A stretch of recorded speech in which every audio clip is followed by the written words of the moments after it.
In Jesus' mighty name. Amen.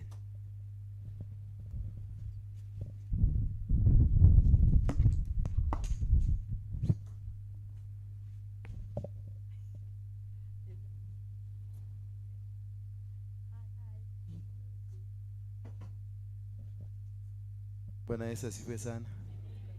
Habari zenu watu wa class. This is not a church, this is a class now. A class of what? A class of what? Yes, that is what I want us to be called, a class. Na ukiwa kuna rafiki yako huko anaendanga kanisa huko ingine, mwambie akienda saa 8 anakuja class. This is interdenominational. Hallelujah. Sasa hii sio ile ya watu wa huko kwetu. Ile wanachuka. Hii sasa ni ingine, tumeanzisha ingine mpya. Bwana Yesu asifiwe sana, si ndio? Na uanze kujifundisha kuhubiri. Wewe ni mhubiri. Utahubiri sasa? Okay. Good. This is a class. You can invite other people from other churches. Sana sana tukienda huko nataka tujae. Tunakuwa kutoka saa 8, watu wanatoka makanisa ingine wanakuja for this class. Hallelujah. Because this is what will liberate this nation. This is what is going to liberate families. This is what is going to liberate kila kitu ka hapa. Uendelee kucheza pole pole tu nikihubiri. Umesikia? Usitokange na niwekea kama muziki. Najua kama muziki ni kazuri. Ndekera ude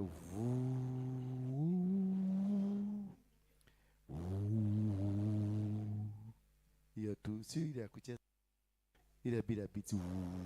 Inaletaga spirit. Watu nasikia kuna kitu. Niinulie. Naongea hivyo ndio usikie, sisikii. Bwana Yesu asifiwe sana. How many are ready? Wangapi wako ready kwa service ya leo, mafundisho ya leo? Inua mkono wako vizuri. Uinue kama ni wangapi wamekunywa chai, wamesikia sasa wameshiba. Inua mkono wako kama umekunywa chai. Na kama ulinyimwa chai, inua mkono wako juu. Okay, asante. Kama ulikosa kitu ya kukula, inua mkono wako juu. Bwana Yesu asifiwe sana. Asanteni sana. You can have your seat. In this class, kama unajua kuna kiti iko mbele yako, hiyo ni kiti yako. Nisione kiti iko mbele yako haijakaliwa. Kama nitakuona umekaa nyuma ya kiti kilicho mbele yako kijakaliwa, utaetoka. Hapa ni class. Hii si kanisa. Sema si kanisa. Hapa ni class. Class discipline. Na munipatie kiboko. Munipatie kiboko, nitapiga watu viboko hapa leo. Kuna pastor mwingine niliona wa Uganda. Anawajua kuwanyorosa vizuri. Tengeneza mzuri. Inua tu juu. Inua. Ongeza volume. Inua tena kidogo hapo. Najua ukijisikiliza ucho haribingi hapa. Lakini sasa mnataka hapa nikienda nyumbani niende nikanunue bili yako. Na najua bili yako iliisha. Si ndio? Wanatakaga hivyo atadauma haha dhiegeketa. Ndio sababu ya monitor. Monitor ikiwa hapa inanipatia feedback. Sitapiga sauti kubwa. Lakini sasa ukininyonga unaniharibu. Ndio kesho nisihubiri. Najua unaweza kuwa hapo na umepatiwa kakitu, umeambiwa utigerere dada huji. Hallelujah. Yes, good. How are you, my dear boyfriend, ni girlfriend? Have you been? Simama tu usalimie watu wa Mungu. Nitataka utafanywa interview. Kuna zile picha, sijui kama walikuchukua picha ukifanya kazi huko. Sasa baada ya kutoka huko umepata kazi kanisani. Hivyo umerudi hivyo kitu ka interview kadogo tu ka 10 minutes. Umesikia? Ka interview ka 20 minutes. Wewe kuja wewe. Najifanya mtu mzuri. Huyu ni mtu wetu wa kamera ya media. Lakini ako na demon ya ulevi. Sema demon ya ulevi. Sasa juzi kalikuja kakaniambia mimi nilikuwa addict. Nimejaribu kuacha, imekataa. Sasa nikamwambia kaa hapa nikuombee. Siku hiyo tuliongea na yeye, alikunywa mpaka akajikojolea. Alilala kikojolea watu hapa. Kuja. Uliko barabara, iko ni soko, inakuwa na maizi. Zinakufuata tu. Za blue, za green.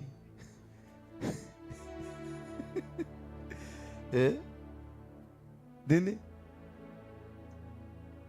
Utaenda chogani na ni barabara, kila mtu ana, alafu vipi ziko pandi na zingine ziko paili, alafu kwa zinakufuata. Bwana asifiwe. Unaona hiyo? Aibu. Ilimngoja, wakamsema ulienda kutustaki. Kuja. Tuingia hapa. Wakamkutana na mtu huyu amekunywa hizo mavitu asubuhi. Unasikianga ni kama alikunywa dawa ya moshale ama kuna moshale ndani ya tumbo yake. Sababu ananukanga mtu amekufa. Because nyama zimechomeka. Sasa zinaanza kuanguka chini. Sasa zinaozea kwa tumbo. Sasa inakuanga ni maiti ikitepea tu. This is why niliwaambia lazima, na every time nilisema nitapigana na LGBTQ, kile kikakuja. Nikasema sasa ni pombe, hiki kikakuja. Kitakuja on your face, akabi atoraro wanao. Sasa wacha tumupatie pombe na atakojolea watu utadu. Bwana Yesu asifiwe sana. But tutakonga kama ile tulikonga, hata hii tutakonga. Bwana Yesu asifiwe. Sasa kijana, ulisema wewe ni addict. Wacha kujiinamisha, na ukimeza pombe pale unainamanga. Unajua watu wachang'aa, uzuri ubaya ya chang'aa, nipatie kakila samaki kambo. Wakikunywa chang'aa, huwezi kunywa chang'aa kama umeiangalia. Unafunga macho. Alafu unasema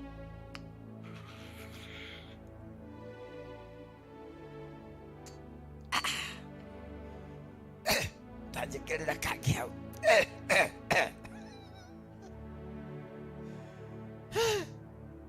Sasa unamuona ni wa maana. Taleke kwele. Ni twathire hao. Kirori chune ndatwarithagia. Hani ile story nakupatia unafikia ni story ya bana. Kumbe hakuna story. Baba, sema Bwana Yesu. Na mikono yako juu. Sema Bwana Yesu, Mwana wa Mungu. Funga macho yako. Funga macho.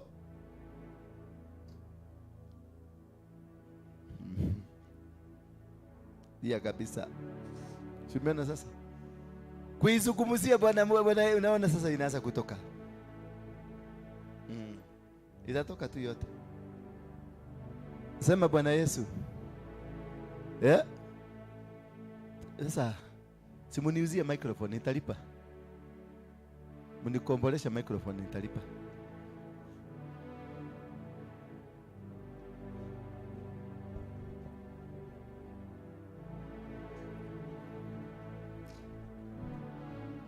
Sema Bwana Yesu. Bwana Yesu, Mwana wa Mungu. Mwana wa Mungu Aliye hai. aliye hai. Naomba msamaha. Naomba msamaha. Na ninaomba msaada. Naomba msaada. Unisaidie. Nisaidie. Niweze kushinda. Niweze kushinda hii vita. Hii vita ya ulevi. ya ulevi. Najua imetokana na laana. Najua imetokana na laana niliyowekelewa. Lakini kutoka leo ninakemea laana hii. Ninakemea laana hii. Iniondoke. Niondoke. Katika jina la Yesu Kristo. Katika jina la Yesu Kristo. Sema amina. Sema amen. Amen. Baba, katika jina la Yesu Kristo, wewe ni Mungu muumba wa mbingu na dunia. Hakuna Mungu mwingine aliye kama wewe. Huyu mtoto ni mtoto wako. Ulimuita aje kanisani ndio afanye kazi yako. Lakini shetani ameyapanga kumumaliza, maana kuna kipawa ulioweka ndani ya mtoto huyu. Ninakuomba Mungu, wewe ndio unayejua hatima za watu. Wewe ndio unayejua mipango yako juu yao. Ninakuomba ukaweze kumfungua mtoto huyu. Ninavunja laana zote za wazazi laana za uchawi, uganga na Illuminati. Ninateketeza miungu inayoabudiwa na wazazi wake wa zamani na hata madhabahu ya wachawi na madhabahu ya kiilisi katika maisha yake. Ninamng'oa katika kutoka kwa ufalme wa shetani, ufalme wa Illuminati. Walimuingiza asije kajijua, lakini ninampokonya mikononi mwao waliomuingiza. Ninamtenganisha na kazi zote za giza.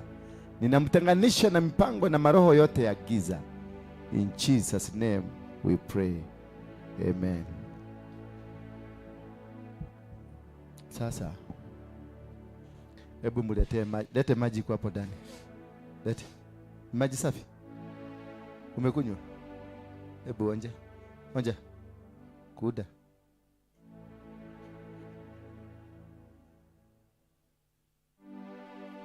Sasa hii ni chang'aa. Ni nini? Ninaibadilisha ikuwe damu ya Yesu. Sasa ile alikuwa amekunywa na ile angetaka kukunywa, hii ndio akunywe. Ile kitu naweka hapa ni damu ya Yesu. Na hii damu ya Yesu itaingia kwenye sehemu zako zote za mwili. Viungo vyako vya ndani. Niangalie. Niangalie. Viungo vyako vyote vya ndani. Figo, mahori, maini. Ingine inaitwa nini? My intestine na kidney.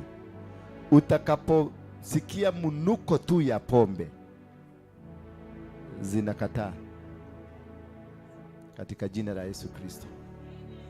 Mnuko tu ukiwekelea hivi, unasikia uchungu kwenye figo zako, unasikia uchungu kwenye maini na kwenye roho yako, zote zinasikia uchungu.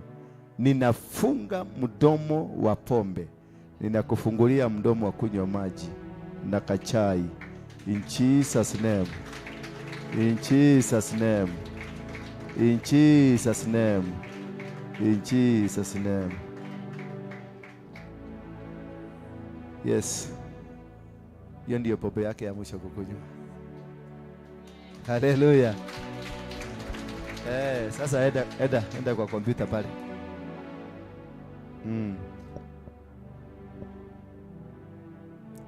Enda ujue ni kwa nini internet iko chini, ni kama kuna akili mingi. Lakini sasa unaona inaishia pale kwa jamaa. Akili ni mingi, kakikia pale utawaza kuona vitu vinafanyika. Lakini sasa nasikia harufu imechange hapa. Hewa ina change. Uzuri yake hiyo hewa yake ikianza kufanya kazi inafukuza mpaka mosquito zinatoroka. Zinaopa ni repellent. Mosquito repellent. Ni mosquito repellent. Ina repel zinaondoka. Oh my God. That is me. That is me. Nilikuwa nanuka hivyo. Nilikuwa nanuka hivyo. Uzuri ya jakunia.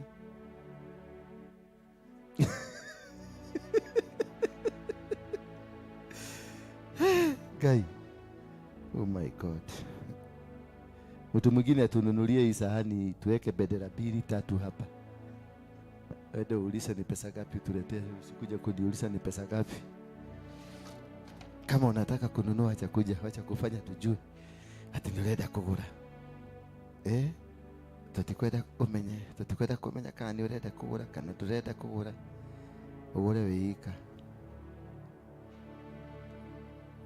Nataka tuwafundishe jinsi ya kujua kama ile maeneo unaoperate, kama unaoperate maeneo yaliyo na laana, na kama maisha ambayo unaishi kuna laana inazungumza kwenye maisha yako. Bwana Yesu, kwa sababu uko hapa unahitaji muujiza, lakini muujiza nitakuombea utaaguka chini, lakini hakuna kitu umepata. Kumbe kuna laana fulani inaogeaga katika maisha yako. Hebu simama mzee. Huyu mzee alikuja, huyu ni ule wa kuitishwa pesa na tumusichana. Pesa zinaenda. Simama hapa. Kwa usitoe kuja tu, simama tu hapa. Huyu ni huyo mzee ule wa kupigiwa simu, nitumie 200,000, hakuna swali anatuma. Angalia huyu venye namwangalia. Alitumia 2 milioni kama msichana, kana mnyonya. Na bado kuna ingine 1.8 zilikuwa zimeenda. Akishika tu pesa, anaendaka kwa Facebook, anapata kasichana na anapendana nako. Na immediately baada ya kupendana nako, inakuwa sasa kanaanza kumuitisha pesa. Hataki kukajua, hata kakaribie. We, mre, niko hospitali nitumie 200,000. My dear, we mruaru, hataki kujua kule ni mgonjwa. Hetega 10 minutes na kutumia. Before you eat, I eat. Bwana Yesu asifiwe sana. Sasa ukiangalia huyu msee na ule msee tulikuwa naye sade, kuna tofauti. Simeon amechange. Amechange vizuri. He's a different man. Hizo ni mademon zilikuwa ndani yake. Yaani amerogelelewa, ameambiwa ukikuza tu pesa lazima kuna mtu wa kuikula na tumwa immediately. Sasa mwangalia sura. Hata ameanza kukua. Unajua ulikuwa na weupe mwingine wa makemiko. Sasa angalia sura. So is handsome now. Very handsome man. Alafu ni tall. Ni mtall, si ndio? Na ameanza kukua dark. Na ni dark, and handsome man. Umeona? This is what Jesus can do. Let it go. Ya muthi ndigwa ndi muru muno. Ona ndiraturaga ithumburaga ni ya holiday Sunday. Tupo pa ilikuwa inamsumbua, ilipoa. Sunday iliondoka. Bwana Yesu asifiwe sana. Leo utafunguka huko kwingine kote. Eda kaa chini. Asante, mpigieni Yesu makofi.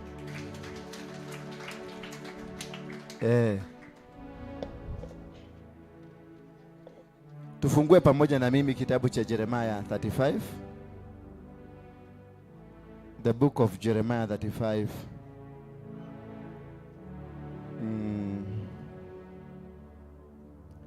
Ile kitabu ya Lois ni act ngapi? Lois mama yake shosho wa Timothy. Ekoro ilifu kuleko.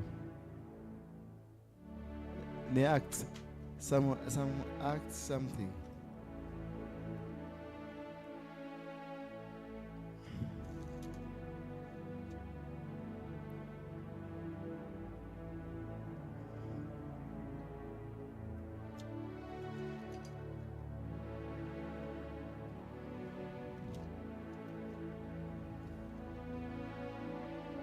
Ni Acts ama ni Luke? Yeah? Timothy. First Timothy chapter 10. Ama ni chapter 5. First Timothy chapter 5.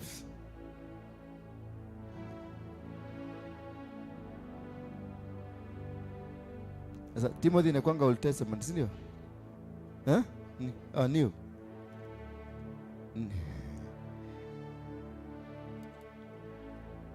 First Timothy ama ni second. Sababu ya kutosoma hizi mabibilia ni inaletanga tuaibu tudogo.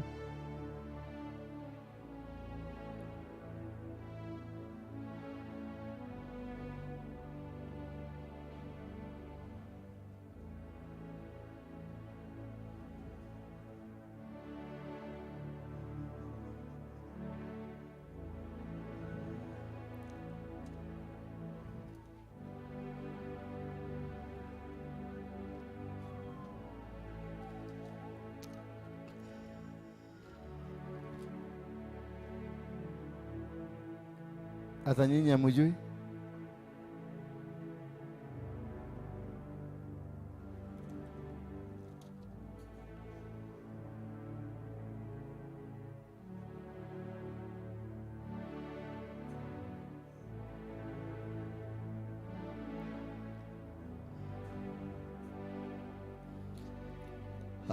Taipata tu, sijali.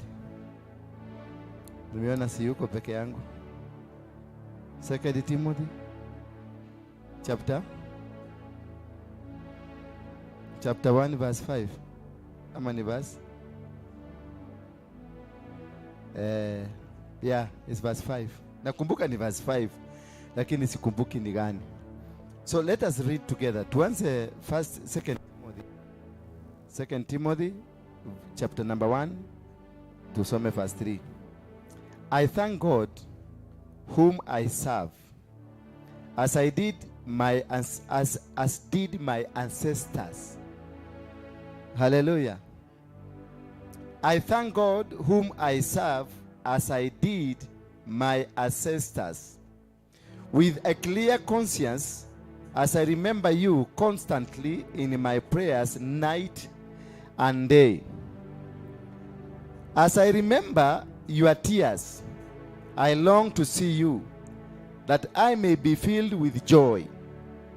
I am reminded of your sincere faith, a faith that dwelt first in your grandmother Lois and your mother Eunice, and now I am sure dwells in you as well. For this reason, I remind you to fan into flame the gift of God, which is in you through the laying of my hands. For God gave us a spirit not to fear, but of power and love and self-control. Fungua kitabu cha Jeremiah 35.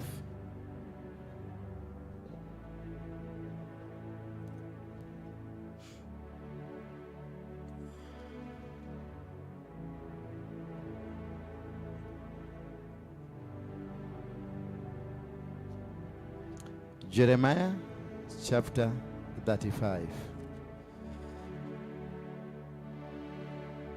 The word of the Lord, the word that came to Jeremiah from the Lord in the days of Jehoiakim, the son of Josiah, king of Judah.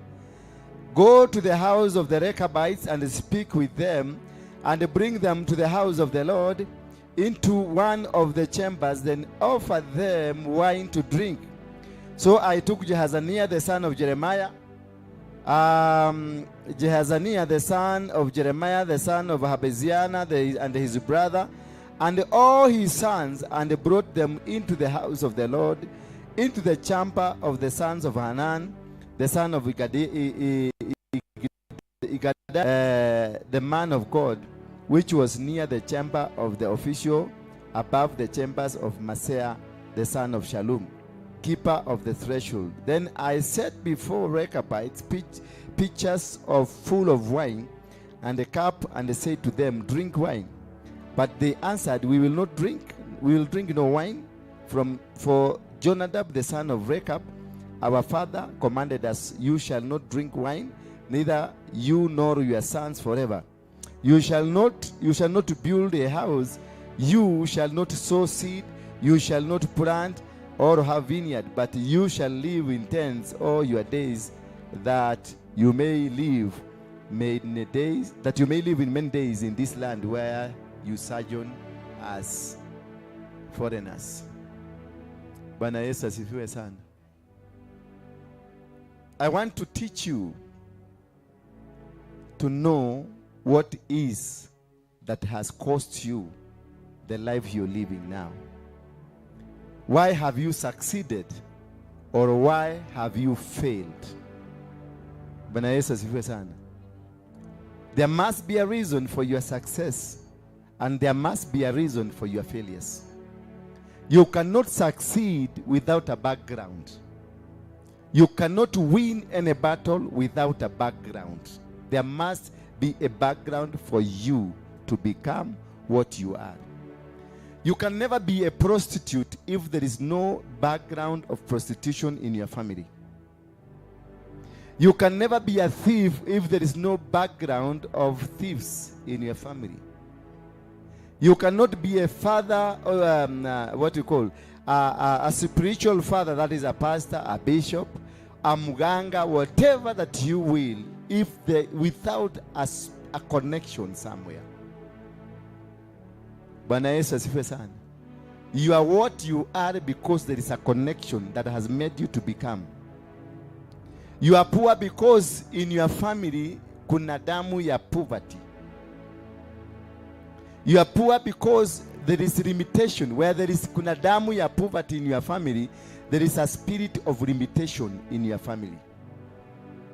That is why hata ukafanya bidii namna gani, unaweza kuwa wewe ni mwanamke umeolewa na mwanaume ambao kwao hawana limitation, lakini kwenu uko na limitation.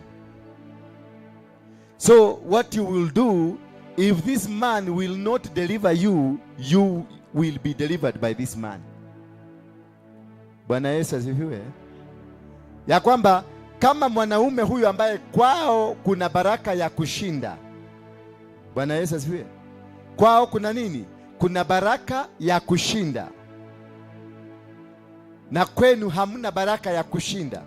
Ni either wewe utamvuta arudi kwenye laini ya kwenu, ama yeye atakuvuta uingie kwenye laini ya kwao. Na ni rahisi sana wewe ukamvuta.